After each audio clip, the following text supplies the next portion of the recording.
morning, everyone. A hearty welcome for the fourth annual VAR Technical Meet. As a part of which, this time as a solution selling demonstration, we got a industry vertical called with the name automation machinery. It is a combination of machines, control systems, information technologies which produces the goods with higher productivity and of course with the good services with high quality. Being listed the major advantages, there is no much human error in that, but still producing a high quality in less time with increased robustness and consistency and thereby reduces the operational and work handling time. The major challenges faced by this industry vertical are, since most often the machines are either semi-automatic or fully automatic, hence the reason protecting or the expensive development cost is involved, because of which the initial investment of an entire machine is pretty high than the unit cost of the product itself. Most often in today's world, if you see any of the automation machinery in terms of material handling, packaging, or conveyor systems, robotics, etc., it's nothing disadvantageous in the automation part of it.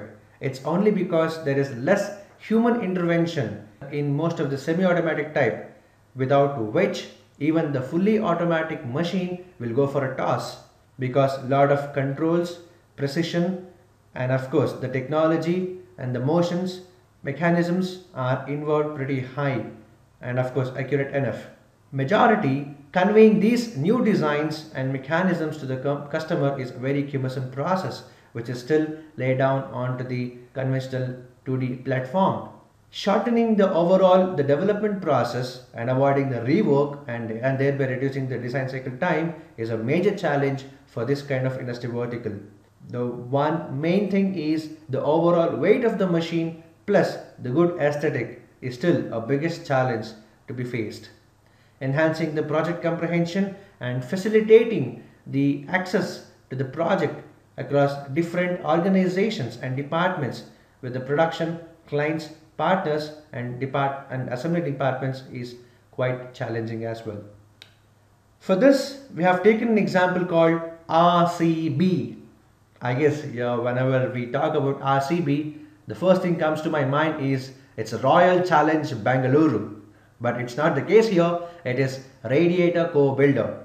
Here it goes, the product info like this. It is a semi-automatic type and the specs are as below.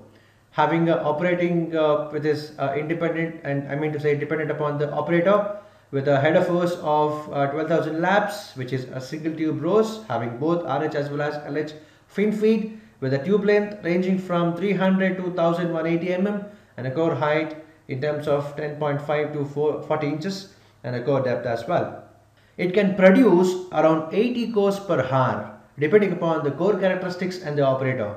And the general descriptions are basically this assembly machine will consist of the following, out of which the system mechanism, the radiator core assembly, expandable table, matrix domino, co-builder base, programmable logical controller, top clamping and slide assembly, servo driven core presses are few of the main components of this particular assembly.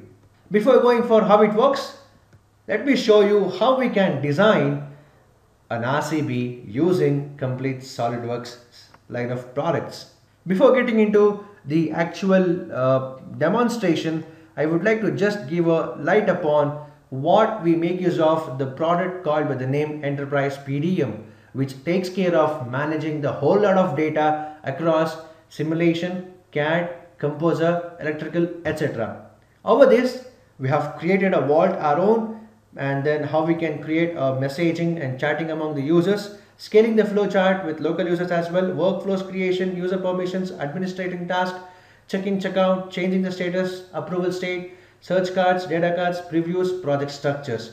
These are all the few key highlights of Enterprise PDM, what exactly we have designed at the back end to work and seamlessly integrated with across different departments in an organization to have a streamlined flow of data without any intervention, thereby ensuring right design at right time for the right person.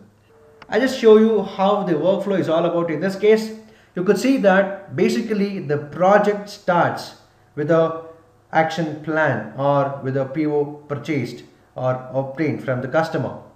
You could see that already we have created a similar kind of design and hence going to make use of, I meant to say, reusing the existing design data and then changing few of the critical parameters, like one of the case it could be a Wellman structure for one of the sub assemblies, or even it could be validating most of the designs as per the customer specification changes. You could see that's how the workflows goes like this. The workflow will start from the manager where he just allocate the work to the team lead as well as its line of engineers, where he'll assign the task a CAD engineer to do the complete modeling. He can check in and check out the files again. Once the CAD is done, he could go for the approval part of it. Parallelly, the manager asks the engineer, the FE engineer, to do the analysis for most of the projects as a part of a design validation.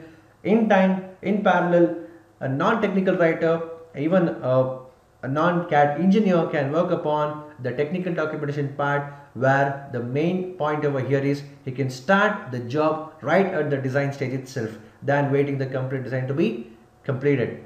So starting together, technical manual work, simulation, CAD, electrical department working together, and let's see how these departments work together in achieving the complete project delivery in less time by having a seamless and usable workflow which is created through Group EPDM.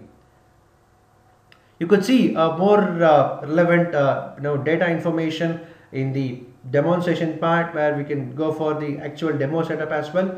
But let's jump into the actual demonstration of a product by just checking and check out few of the files as a part of and a glimpsing to show you the EPDM concept and the capabilities, and then we'll actually go for the demonstration.